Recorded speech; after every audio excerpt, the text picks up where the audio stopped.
Olá, gente, sejam bem-vindos a mais um episódio do Bora Conversar. A gente está mais uma vez aqui com a Anne para ela falar um pouquinho da história dela. No último episódio, a gente falou bastante sobre a vida pessoal, né, Anne? Falamos sobre a infância, falamos sobre as pessoas que te marcaram na vida. A gente soube de muita coisa legal, né? E hoje a gente vai falar de uma fase bem importante para ti. A Anne, professora, né, Vamos Anne? lá. Como é que tu entrou? Como é que tu escolheu a educação, Anne? Vou ser bem verdadeira e bem franca. Eu não escolhi a educação que me escolheu. Vou contar para vocês o porquê. Eu, lá no ensino médio, eu fiz aquele teste vocacional para saber qual a área, né, eu tinha mais afinidade, porque eu gostava de tudo, queria tudo. Mas como eu gostava muito de cuidar, eu tinha uma linha muito forte para a área das ciências biológicas, né? Fiz medicina, tanto aqui na UFPA como no Rio Grande do Norte. Aqui não existia ainda a época. E aí, quando eu venho para a universidade, a gente só tinha dois cursos da área de ciências biológicas, que era a minha área. Que eu ainda sou daquela época do CE, que era ciências exatas, CB, ciências biológicas, e CH, que era ciências humanas. E aí, dentro das ciências biológicas, só tinha ciências biológicas e enfermagem. E aí, entre as duas opções, eu acabei optando por ciências biológicas. De fato, na hora de fazer a inscrição, eu não me atentei para qual era que eu estava fazendo. E existia dois tipos de ciências biológicas, licenciatura e bacharel. E eu, na hora de fazer a inscrição, escrevi ciências biológicas licenciatura. Então eu fiz meio que sem saber que ia ser professora. Aí tudo bem. Fiz, passei. Na época do vestibular, quem ainda, né, dessa época do vestibular, alô, alô, papai, Era alô, Nenê. mamãe, exatamente. Aquela emoção na pele. Tive a felicidade de passar em 8º lugar no curso de Ciências Biológicas e foi uma felicidade única, né?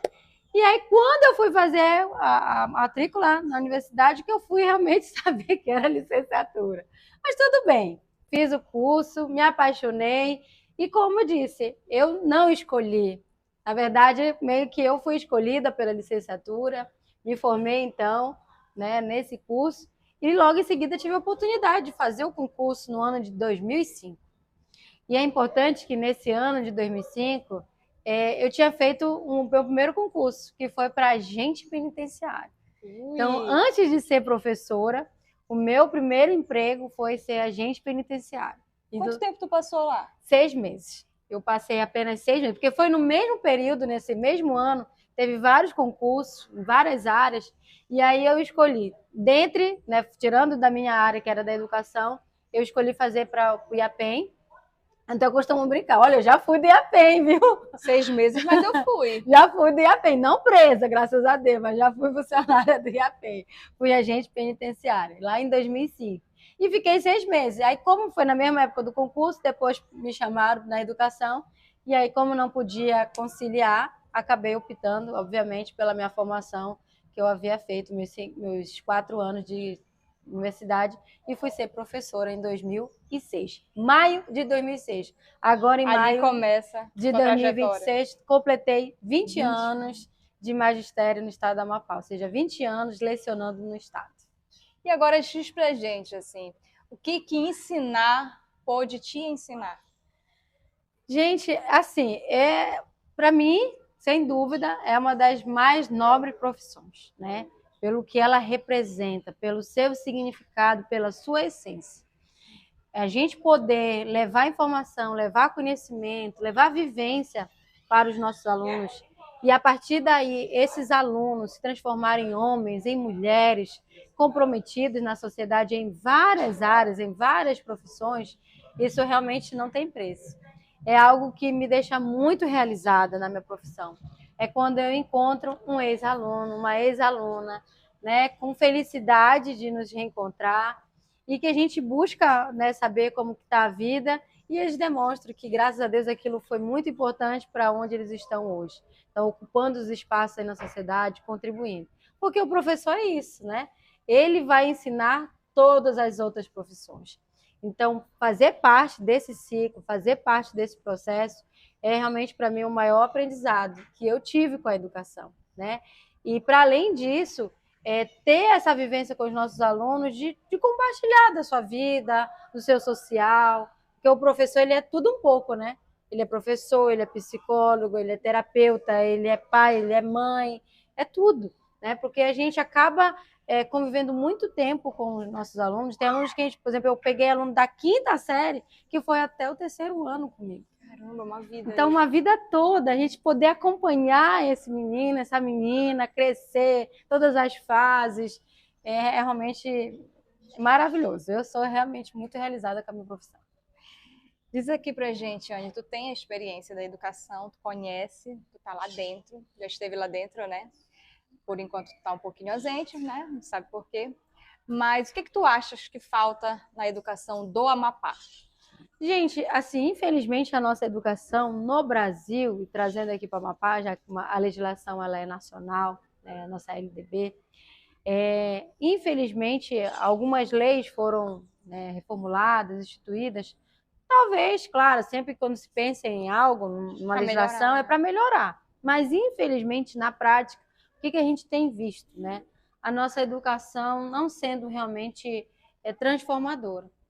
Infelizmente, nós temos nos preocupado muito com os números, né, de aprovação e não realmente de qualidade. Então, a gente se preocupa muito com os números de reprovação, de aprovação, de desistência, né, de alunos que abandonaram. E a gente não busca se voltar para a qualidade desse ensino. Isso desmotiva, como eu falei para você. Há 20 anos eu estou na educação. Eu me vejo voltando lá atrás, daqui a 20 anos, eu com aquele todo entusiasmo, com todo aquele gás, com toda aquela vontade, e quando que ao longo do tempo, o que isso foi acontecendo, né? O sistema, de alguma forma, ele vai, a gente usa uma expressão, ele vai nos moendo, ele vai tirando as nossas forças, ele vai acabando com com aquele gás, com aquele ânimo, porque é um contexto, né? É um conjunto de fatores. Tem a legislação, que, por exemplo, o aluno não é mais reprovado, aí criou-se a dependência, antes era até 3, agora o menino pode ficar em todas e passa por... Ou seja, vai criando situações que aquele aluno não se compromete em realmente ter um estudo, em ter um ensino e ter um aprendizado que vai levar ele a passar de uma fase para outra. Não, ele quer apenas ter a média, ele quer apenas ter um valor para ele passar ou talvez nem se preocupar com isso, porque, como eu falei, o sistema hoje faz com que o menino fique em várias disciplinas e passe para o ano seguinte. O menino chega no 3º ano, ou seja, próximo de entrar numa faculdade, devendo 5ª série, devendo a 6ª série, a 7ª série. Então, assim, infelizmente, eu vejo que as legislações elas não vieram realmente para reformular, remodular para melhor, e sim para trazer um retrocesso. E é claro, a gente viveu um momento sombrio na história, a pandemia. A pandemia ela veio reforçar ainda mais, né, esse gargalo que nós já tínhamos na educação. Então, a gente está apenas 4 anos da pandemia, praticamente, né? 3, 4 anos da pandemia, a gente ainda está correndo atrás de todo esse prejuízo que também ela trouxe para nós. Então, é compromisso, é comprometimento, é realmente o trabalho em conjunto, escola, sociedade, família, precisa ser mais integrado esse trabalho.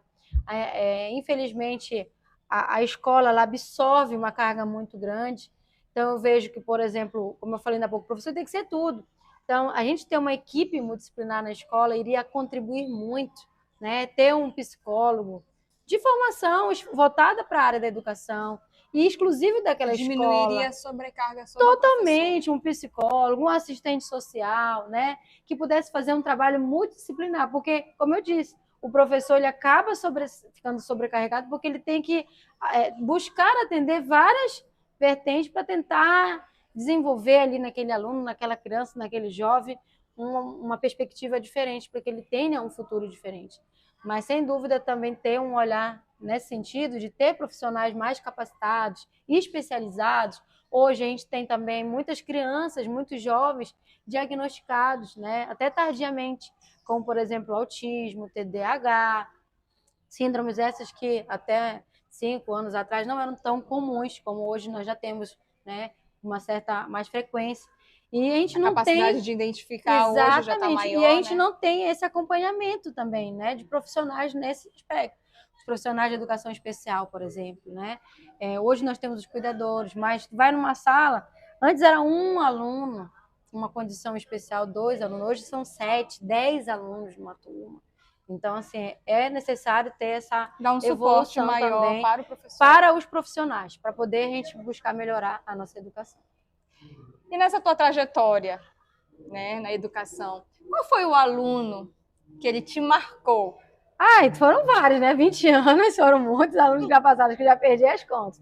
Mas sem dúvida. Aquele especial. Mas sem dúvida, eu tenho aquela turma especial, que foi a turma da 5ª série, né? Esses alunos até hoje me acompanham, a turma da Verinha, a turma do Anthony, que a gente foi uma das minhas primeiras turmas, por sinal, né? E foi na 5ª série. E eu lembro que à época a gente fez um soletrando. Eu já não me recordo se eles estavam na 5ª ou na 6ª, mas acho que eles ainda estavam na 5ª série. Soletrando. Quem não lembra desse programa, né? Que foi uma forma também de incentivar a leitura, a escrita, a pronúncia. E aí nós levamos esse projeto para a escola, para a sala de aula. Fizemos o primeiro soletrando lá da minha escola, do Maria Neuza. E essa turma, especialmente a Verinha, que é essa minha aluna, né? Super especial, super estudiosa, super dedicada, chegou na final. Ela disputou, né, e ganhou a final ali, soletrando belíssimamente as palavras e ganhou o título. Foi incrível, foi marcante e até hoje eu carrego com muito carinho esses alunos no meu coração. Ela te trouxe essa marquinha aqui. Sim, até hoje. Até hoje. E, Anne, fala pra gente o que é que a escola representa na tua vida? A escola, 20 anos, né, convivendo ali. São muitos anos convivendo, onde eu tive a oportunidade de formar uma família. A escola Maria Neuza, para mim, é a minha primeira e eu brinco que vai ser a última escola lá.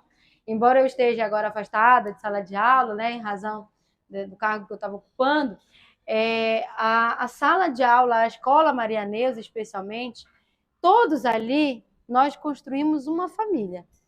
Mesmo não estando em sala de aula, mesmo não estando no mesmo turno, porque eu era do turno da manhã, e quando eu passei para o tribunal eu tive que passar para o turno da tarde, mas mesmo passando de um turno para o outro, as nossas raízes, os nossos laços nunca se perderam. Até hoje, nós já tivemos, né, ao longo desses anos aí, alguns colegas que se aposentaram. Outros saíram da escola, foram para outras escolas, mas não perdemos os laços de amizade.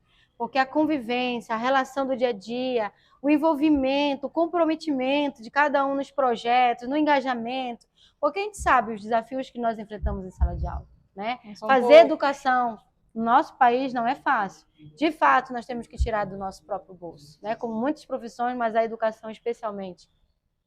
Desde o nosso material básico, que às vezes é o pincel para dar aula, né? Quando eu iniciei era giz, agora é pincel. A gente, muitas das vezes, tem que comprar o material para poder dar aula. Então, assim, os projetos, as ações, né? Tudo é através dessa ação coletiva, dessa união de forças para poder desenvolver aquele projeto e poder dar oportunidades cada vez maiores para os nossos alunos. Então, é isso que eu tenho, né? Da escola, da Maria Neuza, os laços. E que são meus realmente amigos, irmãos, que eu carrego e vou carregar sempre aonde eu estiver. Anne, conhecendo a fase aqui da Anne como professora, uma das facetas de Anne, né, professora, a gente fica muito feliz e satisfeita em saber o quanto a educação ela transformou a tua vida. Tanto a educação que tu recebeste quando na infância, a educação no ensino superior, quanto quando tu vais para a educação para ser professora, para transformar efetivamente a vida de outras pessoas. O destino me levou até a educação. Isso é muito importante, isso é muito tocante, né? Saber que a educação transforma a tua vida e você pode depois transformar a vida de alguém. Isso mesmo. Esse foi o segundo episódio, né, de Bora Conversar com a Anne Marques. A gente conhece mais um pouquinho da Anne agora, Anne professora, mas no próximo episódio a gente vai conhecer mais ainda sobre Anne. E tem muita coisa para conhecer. Tem muita história para conversar, muita história. E bora conversar. Calma, que a gente vai conversar. Até a próxima, né? Até a próxima.